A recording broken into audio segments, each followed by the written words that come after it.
வணக்கம் அனைவருக்கும். நம்ம இப்போ சாரியில் ஃபால்ஸ் எப்படி தைக்கிறோங்கிறத பார்க்கலாம் வாங்க. சாரிக்கு தகுந்த மாதிரி கலரில் நம்ம ஃபால்ஸ் எடுத்துக்கிறோம்.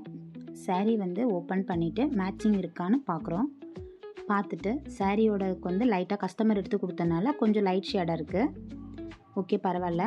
நம்ம இப்போ சாரியில் ஃபால்ஸ் வைக்கும்போது நம்ம சாரியில் பார்த்திங்கன்னா எந்த பக்கம் ஓர் அடிச்சிருக்கோமோ அந்த பக்கத்தில் சரியாக இருக்கான்னு ஃபஸ்ட்டு பார்க்கணும்.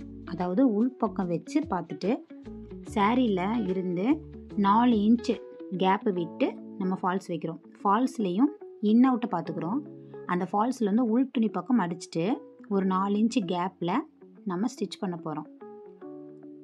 இப்போது சாரிலையும் ஃபால்ஸ்லேயும் கரெக்டாக ஸ்டிச்சிங் வருதாங்கிறதுக்கு கரெக்ட் பண்ணிவிட்டு ஃபஸ்ட்டு டாட் பண்ணிவிட்டு அதுக்கப்புறம் தைக்க ஆரம்பிக்கிறோம். அதே மாதிரி தைக்கும் போது பார்த்திங்கன்னா தையல் ரொம்ப பொடிசாலாம் வைக்க வேண்டாம். தையலோட அளவு கொஞ்சம் பெருசு பண்ணிக்கலாம். பெருசு பண்ணிவிட்டு நம்ம ஃபால்ஸை ரொம்ப இழுக்காமல், சாரியவும் இழுக்காமல், உள் துணியும் இழுக்காமல் ரெண்டையும் ஈவனாக வச்சு நம்ம தைக்கிறோம். தைக்கும்போது தான் அதில் சுருக்கம் வராமல், திருகல் வராமல் நீட்டாக ஃபினிஷிங் வரும். நம்ம ரொம்பையும் சேலையை இழுக்கக்கூடாது, ஃபால்ஸையும் இழுக்கக்கூடாது. நான் பொறுமையாக தான் உங்களுக்கு நான் சொல்லி கொடுக்குறேன். பாருங்கள், சாரிலையும் ஸ்டிச்சிங் விழுந்திருக்கா அப்படின்னு பார்க்கணும். ஃபால்ஸும் சேலையும் ரெண்டும் ஒரே மாதிரி ஸ்டிச் பண்ணிட்டு வரமாங்கிறதையும் பார்த்துக்கணும்.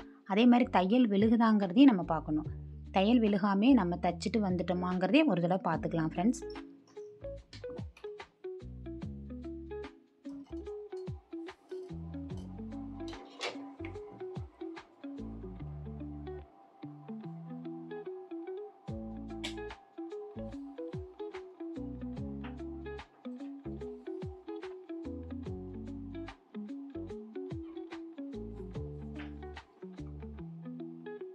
தைக்கும்போது சேலையை ரொம்பவே இழுத்துறாதீங்க, பொறுமையாக தைங்க.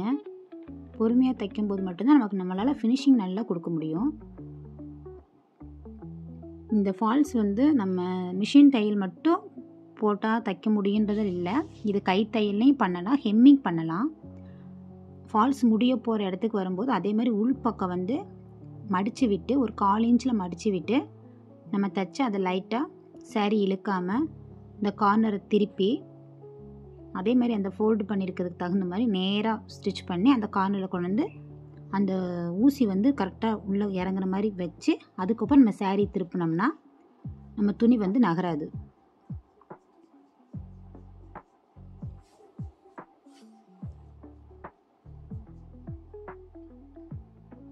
இந்த பக்கம் அடித்த மாதிரியே நம்ம அடிக்கும்போது உங்களுக்கு பார்த்திங்கன்னா தூக்கிட்டு இருக்கிறது சுருக்கம் எதுவும் இல்லாமல் நிதானமாக தைக்கலாம்.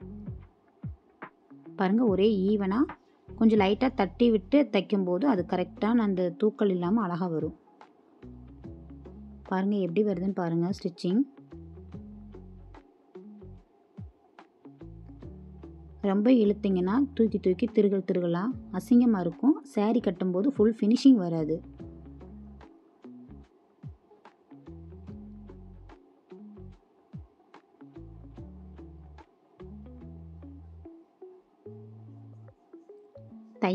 தையல் விழுந்திருக்கான்னு பார்த்துட்டு ஸ்டிச் பண்ணுங்கள்.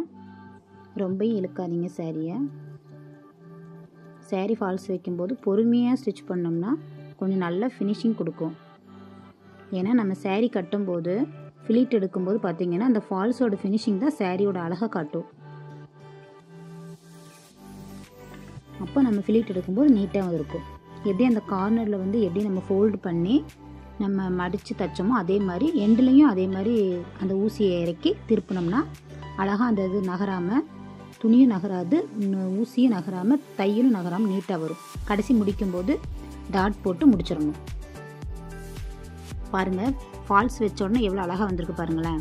கொஞ்சம் கூட தூக்காமல் சுருங்காமல் ஃபினிஷிங் எவ்வளோ அழகாக வந்திருக்கு பாருங்கள்.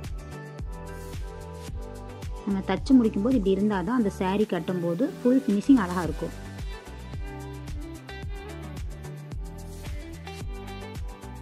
நான் இன்னொரு வீடியோவில் ஹெம்மிங் பண்ணுறது எப்படிங்கிறது உங்களுக்கு நான் காட்டுறேன் ஃப்ரெண்ட்ஸ். இந்த வீடியோ பிடிச்சிருந்துச்சுன்னா லைக் பண்ணுங்கள், ஷேர் பண்ணுங்கள், கமெண்ட் பண்ணுங்கள், மறக்காமல் சப்ஸ்கிரைப் பண்ணுங்கள். தேங்க்யூ.